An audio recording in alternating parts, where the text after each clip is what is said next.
pour poser les conditions, 2700 mètres à parcourir et des chevaux que l'on connaît bien, mais une épreuve quand même qui est très ouverte. C'est pas simple de trouver les bonnes bases dans ce jeu-là, face à cette opposition qu'on a dans ce quintet, dans ce prix d'Arras.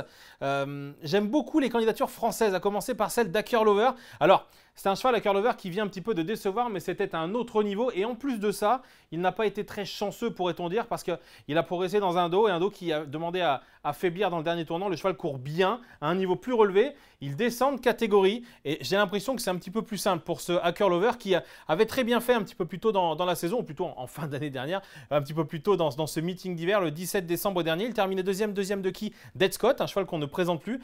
Et c'est une opposition très sérieuse, à mon sens, presque supérieure à celle du jour avec Apijolini, Humble du Vivier, Hymne du Gers qui a ensuite gagné son quintet plus et regagné par la suite. Bref, une ligne très intéressante où ce jour-là, Ackerlover, après avoir été vu à l'avant, a patienté dans le dos d'Ed Scott, a tardé à pouvoir un petit peu s'exprimer avant de très bien finir ici en pleine piste.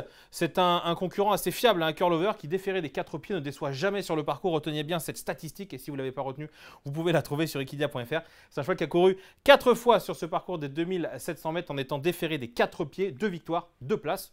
Il n'a jamais déçu. Bref, je le vois gagner ce quintet parce qu'il offre un profil très rassurant par rapport aux autres. J'aime bien Grand Canyon aussi parce que Grand Canyon a déjà bien fait. Alors, parfois il est meilleur, enfin parfois, on a tendance à, quand on regarde ses performances, de penser qu'il est peut-être meilleur sur 2100. Mais moi je trouve que l'opposition est accessible en dépit de son numéro 1 aujourd'hui. Ça fait lui, dans cette épreuve, l'un des concurrents les moins riches. Mais je trouve que il a quand même les moyens de bien faire parce que sur cette ligne-là, tiens, on en parlait il y a quelques instants avec Hymne du Gers, Humble du Vivier, ce sont plus ou moins les mêmes. Alors si je reste logique, je suis obligé de considérer Grand Canyon comme une très belle chance dans cette épreuve. Et surtout sur cette course-là où il termine 4e, il est parti tout là-bas pour tracer une très belle fin de course. Il n'a pas eu toutes ses aises pour finir et sa fin de course est vraiment très intéressante. Hein. Vous pouvez l'apprécier tout à l'extérieur. Il vient chercher comme ça la 4e place, bien évidemment très loin d'Hymne du Gers qui se baladait, on peut le dire. Mais Grand Canyon, sur la foi, on va dire, de cette magnifique fin de course, a certainement les moyens de bien faire. Tactiquement, il peut aller devant. Je pense qu'il est meilleur en attendant. Et s'il voyage dans le dos de Ackerlover, je pense que ces deux-là vont aller très loin et du coup garder une bonne place dans ce quintet. J'aime bien ces deux profils-là, ces deux bases. Pour moi, c'est les deux chevaux les plus sûrs à l'arrivée de ce quintet. Celle-ci, elle n'est pas sûre. Mais croyez-moi, c'est ma petite trouvaille. J'aime bien Great Tigress et je vais vous en parler. Great Tigress, déjà, elle a effectué une course de rentrée. En dernier lieu, course de rentrée où elle a fait beaucoup d'efforts. Elle a progressé dans la montée, elle s'est retrouvée à dos le nez au vent, elle a demandé à souffler pour finir. Bref, ça compte pas. Ça, c'est sa 9e place. Mais avant ça, 7e place, vous allez me dire 7e, mais il est fou, c'est nul 7e. Non. C'est pas nul. Regardez bien, Great Tigress, ce jour-là, dans un quintet très intéressant réservé aux juments de 6 ans, Happy Danica, top jument, Harmonista qui est à l'arrivée quasiment de tous les quintets qu'elle dispute cet hiver. Il y a aussi Urella, Histoire d'Una, bref, des juments extrêmement valables qui ont réussi pour la plupart leur meeting d'hiver. Et Great Tigress, elle était là, 7e. Vous allez encore me dire, mais 7e, il est fou celui-là, avec une cote de 30 contre 1. Qu'est-ce qu'il a vu? Qu'est-ce qu'il a vu? Eh ben voyez, regardez ce que je vous montre. Elle est là, Great Tigress. C'est la casaque rouge avec la toque verte qui est ici à cet instant du parcours. Je l'ai pris ici dans le dernier tournant. Elle est là, elle a du gaz. Elle a du gaz avec Benoît Robin, son entraîneur dans le sulky. Et là, début du cauchemar. Regardez-moi ça, c'est un cauchemar. Elle est là avec sa toque verte, on la voit bien. Elle peut jamais progresser. Étant constamment gênée justement dans sa progression. Là, regardez, elle est là, elle peut pas l'accélérer. Elle peut pas accélérer. Hop, elle peut pas accélérer. Elle est là, elle est bloquée. Elle est 7e comme ça. Croyez-moi que si elle avait le jour, elle aurait fini bien plus près. Je trouve que dans cette épreuve où je pense qu'il va y avoir pas mal de rythme, je crois qu'elle peut très bien faire. Il y a des chevaux dans cette course qui sont plus des chevaux de 2100. Je pense à Zinco Top, le numéro 7. Je pense surtout à Zorowind. Iskachou Zorowind, il est par là. C'est le numéro 10 qui ont des chevaux de 2100, des chevaux italiens, surtout Zorowind qui est entraîné drivé par Alessandro Gocciadoro. Il va aller devant. S'il va devant, il va certainement aller très vite parce que c'est un cheval qui a beaucoup de sang, beaucoup de vitesse. À son extérieur, s'il y a d'autres chevaux qui veulent un petit peu jouer l'effort avec ce numéro 10, je pense qu'ils vont y laisser des plumes. Et ils auraient beau, enfin, ceux qui vont attendre, je pense, auront certainement la bonne tactique dans cette épreuve. Et pourquoi pas terminer très fort.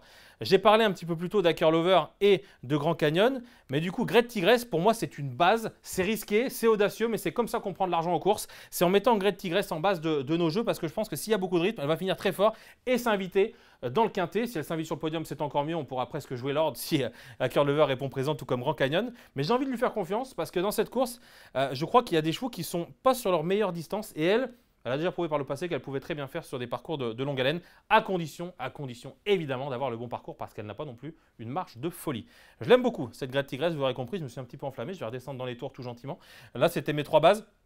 Parlons désormais des associés. Avec Feeling Boy, un concurrent entraîné à la dure par Yves Dreux, c'est des chevaux très durs, très courageux. Feeling Boy, en plus de ça, a beaucoup couru trop monté dans sa carrière, mais moi je suis persuadé qu'au trot attelé, il est capable de bien faire. Et dernièrement, eh bien, il l'a prouvé parce qu'il a réalisé quand même un gros dernier kilomètre. Regardez, les derniers 500 ont été réalisés sur le pied de 10, ce qui fait de lui le plus rapide de la course, tout comme les derniers 1000, le dernier kilomètre, comme je disais un petit peu plus tôt.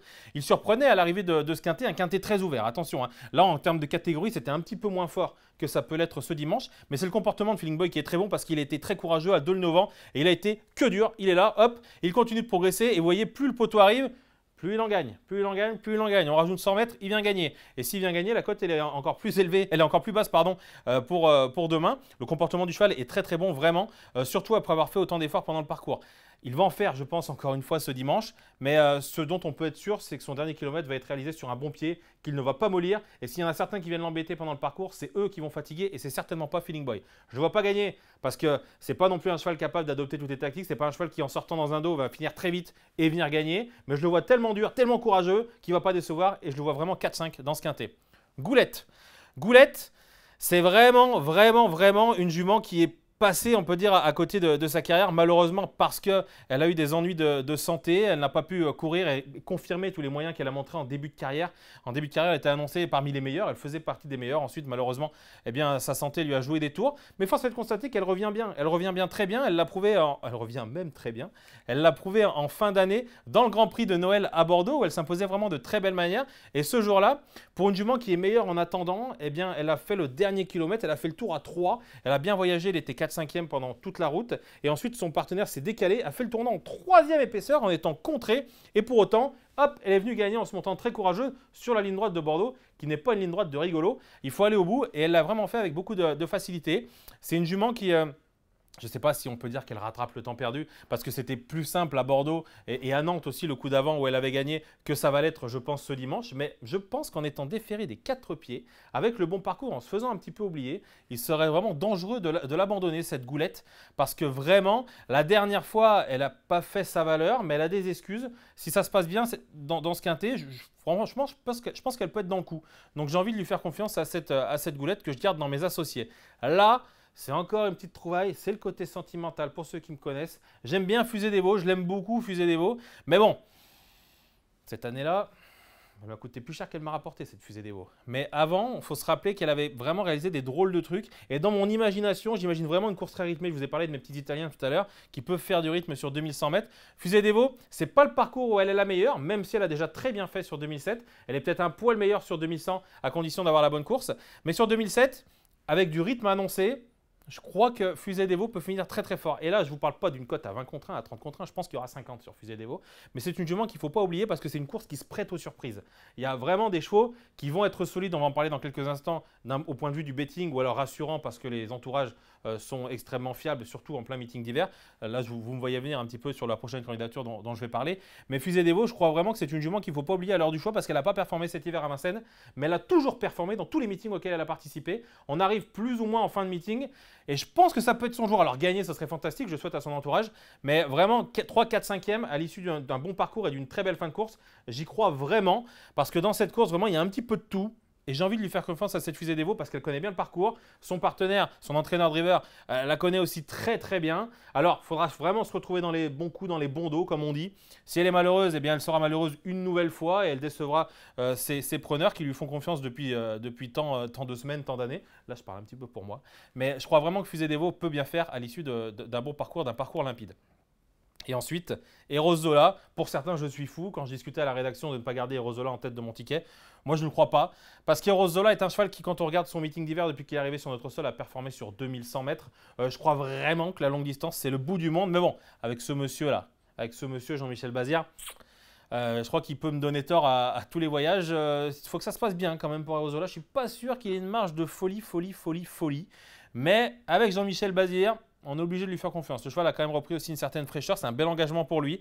C'est un concurrent qui, Je suis pas fan. Je suis pas fan. Même quand il gagnait très facilement. Il n'est pas des plus souples. C'est un cheval qui a eu des engagements hyper faciles parce qu'il est arrivé en France. Il était peu argenté. Il avait trouvé des bonnes conditions de course. Jean-Michel Bazir a optimisé tout ça en vraiment lui donnant un programme sur mesure. Là, ça se complique un peu, je pense, avec des vrais chevaux de 2007, des chevaux que durs, comme Hacker Lover, qui lui ne va pas être rebuté par la longue distance, comme on l'a dit tout à l'heure avec la statistique. Lui, je ne suis pas sûr qu'il va évoluer sur ta distance de prédilection, mais force est de constater qu'il a des lignes très correctes et ce jour-là, il s'est littéralement baladé. L'opposition était assez sérieuse avec Gilmour, un cheval qu'on ne présente plus. Hurricane River aussi, un bon cheval étranger. Quelques concurrents que l'on connaît bien, mais bon. Ce jour-là, Erozola, il a croisé personne pour s'imposer, il s'imposait extrêmement facilement. C'était le grandissime favori de cette épreuve. Je vous montre ça parce que là, il y a un 60. Il n'y aura pas un 60 ce dimanche.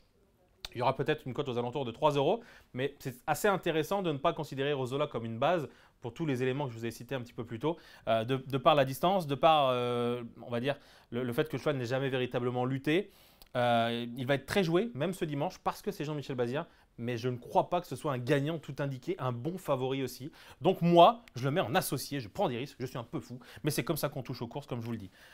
Mes associés, ils sont là. Feeling Boy, Goulette, Fusée d'Evo et Erozola. Alors, il y a des chevaux dont je n'ai pas parlé. Vous allez peut-être me dire qu'encore une fois, je suis fou. Ça fait plusieurs fois que je le dis. Mais je ne suis pas vraiment fou, même si certains le pensent. Il y a Ekeruelo, un cheval que j'aime bien. C'est un petit peu mon regret. Ekeruelo, c'est un cheval qui peut réaliser un gros dernier kilomètre. Je parlais beaucoup de rythme tout à l'heure. Si lui, il a du rythme, il peut faire le tour de tout le monde et venir gagner. Mais c'est un cheval qui n'est pas très fiable. Et en plus de ça, c'est un cheval qui aime bien dominer. Alors, s'il veut dominer avec des chevaux de 2100, ils peuvent tous finir péniblement leur parcours et donc ça ferait le jeu de tous les autres. Mais c'est mon regret. En revanche, j'ai pas de regret concernant Zinco Top, le numéro 7, qui pour moi sur ce distance-là n'aura pas la tâche facile. Et puis Zorowin qui va certainement faire le boulot pour les autres. Je pense avoir bien analysé cette épreuve. Voilà.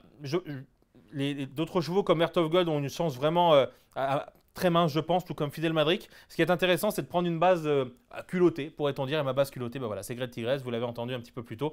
Quintet Flexi 50%, ça coûte 12 €. Hacker Lover, Grand Canyon, Great Tigress, ces trois-là, s'ils font l'arrivée, je pense qu'on va pas être loin de la vérité quand même, parce que ce quintet-là, il n'est pas hyper compliqué, mais il faut trouver la bonne surprise, les bonnes inspirations. Hacker Lover, pour moi, c'est le cheval le plus fiable à l'arrivée. Je pense vraiment que lui, il ne va pas décevoir. Grand Canyon, en plus de ça, Mathieu Abrivard est en pleine forme, surtout dans les quintets. Il se loupe assez rarement. Grand Canyon, il le connaît par cœur, hein. Donc il va le mener au mieux de ses intérêts. Il peut dominer, comme je l'ai dit un peu plus tôt. Il peut attendre. S'il attend, je pense vraiment qu'il va être dans le coup. Great Tigress, j'en ai tellement parlé que vous n'avez plus envie d'en entendre. Ensuite, 2X. Le 3 Feeling Boy, cheval qui est que dur, qui ne va pas décevoir. Goulette, qui a montré d'énormes moyens en début de carrière et qui est vraiment sur la bonne voie. Donc attention à Goulette. Fusée d'Evo, elle aussi, hein, si elle a la bonne course, elle va finir très très fort. Et puis enfin, Erozola, qui va certainement être le favori de cette épreuve avec Jean-Michel Bazir. Mais moi, je le mets dans cette colonne là des associés et pas des bases parce que j'espère toucher un rapport très intéressant. Merci à tous de nous avoir suivis. On se donne rendez-vous très bientôt pour un nouveau Faites le papier. Ce sera certainement à Vincennes parce qu'à Vincennes, il y a toujours du beau spectacle.